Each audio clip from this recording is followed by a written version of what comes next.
Hey guys, long time no see. I know I've been away for a while, but I've just been focusing on college work and I wanted to get that done before I came back. And I know this video is really late, but I needed to watch all of the American releases for 2023 that were late for us in the UK. That being films like All of Us Strangers, The Iron Claw, Poor Things. Some of them did make it into the list, and I was really excited to see those, so I wanted to make sure I saw those before I created this video. And now this is my cut-off point. I think leaving it any longer is just going to get a little bit annoying, so I am going to do the video now, and there might be changes, who knows. I'm pretty sure I've seen all of the 2023 releases that I need to see. Actually, there are a few I haven't seen. Anatomy for a Fool will not be on this list because I haven't seen it. It's a big mistake. I don't know why I haven't seen it yet. And I also haven't seen, the one on the top of my head is Shin Godzilla, which I know has been getting a lot of praise, but I haven't seen that either. So I'm going to be doing the top 10, my top 10 of 2023. Now, this list has been changing every day. The order has been changing every day. I've been questioning whether I'm ranking them off just pure enjoyment or how much the technical aspects and how much they were stuck in my head after, you know. And I think I've kind of merged the two to create a solid list. And that's the list I'll be giving you today. So I'm going to give you 5 honourable mentions because I think last year was just such a good year for films. The ones that missed out on my top 10 were still amazing, and you should definitely check out my letterbox list because some of the ones that missed out are still brilliant films. Now, I think this film was incredibly powerful. I think it was really moving, and the technical aspects were undeniably amazing. I think it's a technical marvel to watch. Just the minimalist cinematography and the sound design was perfect in this film. I think Barbie is such a good film. I've seen it twice now. I did do obviously, as you guys know, I did do the Barbenheimer Day, and I think it's just such a creative and funny and well-written film. I think Greta Gerwig was massively snubbed for Best Director by the Oscars. I think she should have had that on lock because what she was able to create in that film was something truly special. All of Us Strangers is a very heartbreaking story again. This year's just had some banger sad movies, but All of Us Strangers, it's led by a powerhouse performance by Andrew Scott. I think he is just exceptional in this film, and I was watching almost in awe at how brilliant and impactful his performance was. I think Paul Mescal is just going to be good in everything you cast him in. Obviously nothing is going to reach the emotional levels of After Sun, but I think he does a really good job in this film. The soundtrack is great. I really loved the Blur club scene. I think that was a really creative use of dissolves and sort of trippy kind of drug-induced clubbing experience that sort of emphasized the surrealness of the film, we'll say. And the ending was just so sad. The ending was so sad. Here we go, one of the ones that I was holding out for, The Iron Claw. I saw this the other day and it is just heartbreaking. It is such a sad story. I was genuinely in disbelief how something this sad could actually happen in real life, not just a fictional story. Each of the actors brought their own flair to their character and allowed them to be completely unique, and I really like that. I think Zac Efron was fantastic, and I don't know why he didn't get nominated for an Oscar. I thought his crying was so impactful just because of his face and his eyes and his physical performance. I thought Jeremy Allen White and Harris Dickinson were great. I love Harris Dickinson ever since I saw him in Triangle of Sadness. Jeremy Allen White is just one of my favourite actors working now, and I cannot wait for The Bear Season 3. I thought the cinematography was also great. The way that the camera moves around the ring while the wrestling matches are happening, it almost makes it feel like the director is someone who really cares about the craft of wrestling and they care how they're displaying this sport, and I really appreciate that. This film is so good. It's been rattling around in my brain since I saw it. I have only seen it once, and I don't really want to see it again because there is one scene in this film that is truly shocking and has pretty much scarred me. It's a film that has you peeking through your eyes the whole runtime, and I think for it to be the Philippou brothers' directorial debut is just crazy. Making something this creative, this scary, this unique for a debut, I think is great, and I really enjoyed this film. I thought the gore was one of the best parts about it, and the practical effects were insanely well done, and I also loved the sort of nuanced layer of exploring grief and tackling grief and trauma that you may have had in your past. I thought that was really interesting. Guardians of the Galaxy 3 is probably one of my favourite superhero films of all time. I think what James Gunn was able to do in his last MCU installment, and how he was able to fully round off each character and give them all such a meaningful ending. Everyone had their own beautiful journey that they went through in this film, and I really enjoyed it. I got emotional at points, I laughed out loud at points, and it is what the MCU should be. This is instantly shooting into the Christmas feel-good films. I watched this with my dad, and it's such a beautiful and well-made film that you can tell that Alexander Payne has put so much time and effort into truly perfecting the little details of the film, to the point where if you didn't know when it came out, I think you could take an educated guess that it was actually made in the 1970s when it was set. It has those unique details in the cinematography and the soundtrack, and all of the aspects feel like its time period, and I think that is such an accomplishment. I think Dominic Sessa and Paul Giamatti are incredible. I'm rooting for Paul Giamatti to win the Oscar. He's not going to, let's be real, it's going to be Cillian Murphy, but I think Paul Giamatti's performance in that film was stunning. Da'Vine Joy Randolph is just unbelievable. I think she is a complete powerhouse in this performance. I'm hopeful that she's got that Best Actress nomination on lock. Performance is astonishing. The cinematography, the soundtrack, the feel of it, it's just beautiful. I loved it. John Wick 4. Now, we already know my thoughts about this film. It does a perfect job at what it sets out to be. It has dropped a few places in my ranking purely because I think it's one of those films that is great when you first watch it, and then after it might just decrease a little bit. The effect that this had on me when I first watched it, I came out with my jaw on the floor. I thought, how can somebody make something like this? That overhead shot, the cinematography, the colours, the action, I just thought it was a complete action masterpiece. Looking back on it now with hindsight, I think some of the action sequences, specifically the first hotel set piece, goes on for, actually I'm going to say, quite a bit too long. It is too long, and I think with the arrival of the bulletproof suits, it sort of drags the fights out longer than they should actually be going on for. But all round, I think it's a great film. I still really enjoy it.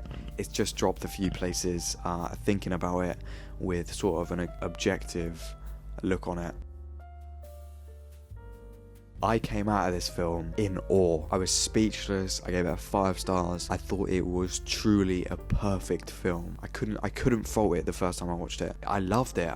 I loved it so much. As soon as I saw the trailer with the Block Party M83 remix, I was instantly hooked, and I just had to see this film, because there's the sort of feeling you get when you watch a trailer and you love the trailer so much, you almost know that you're going to like the film. It's a rare feeling when you finish a film and you're almost completely starstruck, and I don't get that a lot, and I got that the first time I saw Saltburn. I think the cinematography is exceptional. The lighting, framing and shot selection is just beautiful. I adored the soundtrack, and I thought the performances, specifically Alison Oliver, who was the highlight for me, were full of youth and charisma, and everyone in this film did a great job. My only gripe about this film is I think that the ending doesn't land as well as it should do. I think the writing sort of falls off towards the ending, and it doesn't match up with the rest of the film. Thinking about it now, it's decreased a couple levels, probably mainly because of that ending and how it doesn't make sense and is full of plot holes. And if the ending wasn't there, I think this film would be a very, very strong contender for my number 1. It was great. I came out of it, initially I actually think I preferred Barbie to Oppenheimer, but it's been months since I've seen this film. I didn't watch it a second time, and it's only sort of just starting to creep into the higher rankings, and I keep thinking about the editing, which was unbelievable. Jennifer Lame did such a great job, as I said in the review. To be able to make a 3-hour film go by in a breeze and give it its own rhythm, I think is just such a good piece of study for future editors. It's all been said. The acting is phenomenal. The sound, I can still hear it. One of those films where you will never forget the cinema feeling, just like Dune. By the way, I'm seeing Dune 2 next week and I cannot wait. But it is just like Dune, where you can picture in your head what it felt like to be in that cinema when you were watching it. And I think that is a very important feeling. It's probably Best Picture. I'll be real, it's probably Best Picture. It's not my Best Picture, but it probably is Best Picture. We've got to look at the facts here. It's a fantastic film. It really is. There's not really much else I can say about it. This is a landmark in animation. Across the Spider-Verse is a certain upgrade in technical feats from the first installment in the Spider-Verse series. However, I'm not quite sure it packs the emotional punch that the first installment does. However, that extremely minor fact may be my only gripe with this film. The film has some of the cleanest, complex, and awe-inspiring animation that I've ever seen. The characters we know and love are fleshed out even more in this film, and perhaps my favourite aspect of the film is that every character has their own unique art style for their specific world. We can see this in Gwen's world, which features the pastel dripping colours on the walls, which are truly beautiful, and also Spider-Punk being animated in a different frame rate to signify his rebellious nature. These individual art styles fill the film with such a distinctive creativity and uniqueness. I love the story and the journey that Miles goes on over the course of this film. I think his character growth is engaging and interesting. I must be honest, I think Into the Spider-Verse is better than Across the Spider-Verse for me personally at the moment. There's some kind of charm that Into the Spider-Verse has that Across the Spider-Verse doesn't have for me. It just doesn't hit the same. It felt like it's one of those films where you watch it, you love it, and that's about it. I'm really hoping that's not true though.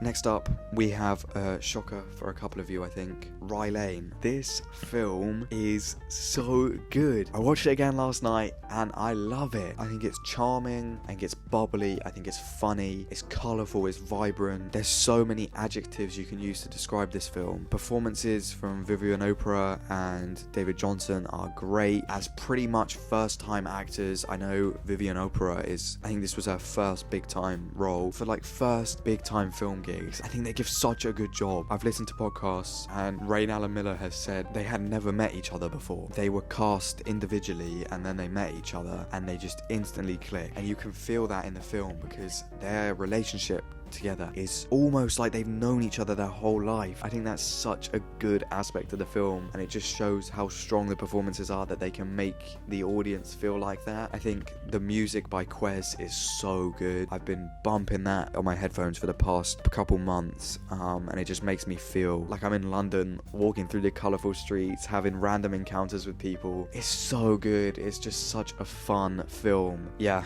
I love it.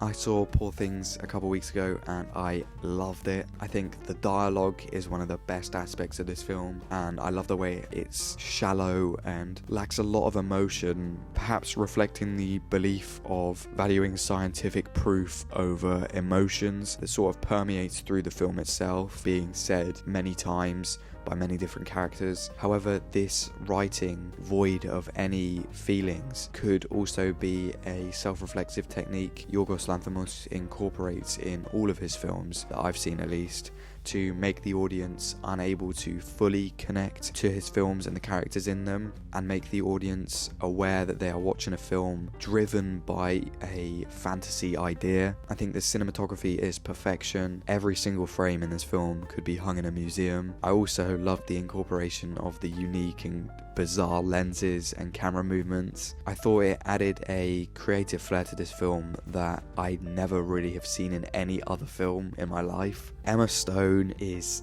just phenomenal in this role. If she doesn't win Best Actress, I will be severely disappointed, because she somehow manages to reflect the character of Bella Baxter just perfectly with her cold robotic performance on the surface, but a nuanced underlayer that displays the compassion and humanity of her character. And I don't know how she does it. It must be something to do with the eyes or some small feature of her physical performance, because there is that small part of her that is showing this kind person, or a person trying her best to be kind. I think it's such a strong performance, and it's one of my favourite of recent memory. The way that she, over the course of the film, learns how to control her movements, from going from just swinging her body around to acting like a normal human. It's just perfect. The way that she encapsulates this bizarre character is just fantastic. I loved it. The supporting cast is filled with such strong performances. Mark Ruffalo is the clear standout. His dialogue and line delivery with the affluent accent just makes his dialogue so funny. Willem Dafoe, what can you say about him? But Willem Dafoe is great in everything. The prosthetics and the makeup on Willem Dafoe is just on another level of makeup. I think that's also such a strong aspect of this film. The set design and the costume design is almost flawless. I loved it. And I also really enjoyed Rami Youssef's performance and found him to be a really charming and endearing character. I just think it's such a good film. This film is sprawling and bizarre. Miyazaki has crafted such a beautiful and powerful story that managed to captivate me for the whole runtime. The animation, to no one's surprise, is gorgeous, and the unique and fantastical creatures that we're introduced to along the course of the story are nothing short of creative. I'm not going to pretend like I understood everything, that this truly epic tale just hurled at me, and once you get into the third act you'll understand what I mean. It sort of just goes crazy in the third act. None of my family really knew what happened, but I loved it still. I think the message of moving on from trauma that Miyazaki presents was just so beautiful, and I think as people we may hold on to bad and painful memories for too long, which ultimately traps us in a dark place. And I think if we just learn to let go of these things and move on with time, however hard it may be, we can shape the world around us into a world of beauty, and as Miyazaki says in this film, one free of malice. Wow, wow, wow. Past Lives. What a film. I saw this months ago and I haven't really stopped thinking about it. Everything in this film is executed so well, almost to perfection, maybe even to perfection. I think it's probably a 5-star film upon rewatch for me. I think the performances are, from everyone really, are Oscar worthy. I'm so annoyed that Greta Lee didn't get nominated for Best Actress, as I think her performance was incredibly emotional and nuanced, packed such an emotional punch. The writing in this film is unbelievable. So many subtle and thought-provoking lines that will stay with you months after you finish the film. And I know they have for me. The line, "You dream in a language I can't understand," is maybe one of the most beautiful, unbelievably clever written lines that I think I've ever heard in film. It's such a simple line, but it means so much in the sense of this film. Past Lives is just such a serene film. It's a film that I think everyone needs to see to understand the beauty of love. It teaches us, the audience, to understand who people are at their core, and sometimes people just aren't the people that you want or need them to be, and you have to deal with that, and you have to let go of things even when it hurts the most. I think this is truly a piece of art. I don't know, I'm kind of speechless just thinking about it now. I think it's a masterclass in subtle and quiet filmmaking, and I think it will be studied for years to come, and I hope it is. Hey everyone, thanks for watching. I hope you enjoyed the video. I am really sorry it took so long to come out, but I'm glad it's finally out. I am looking forward to uploading more regularly this year. So yeah, let me know what you thought of this list. Let me know down in the comments what were your favourite films of last year. Make sure to like the video and subscribe, and I will see you guys in the next video.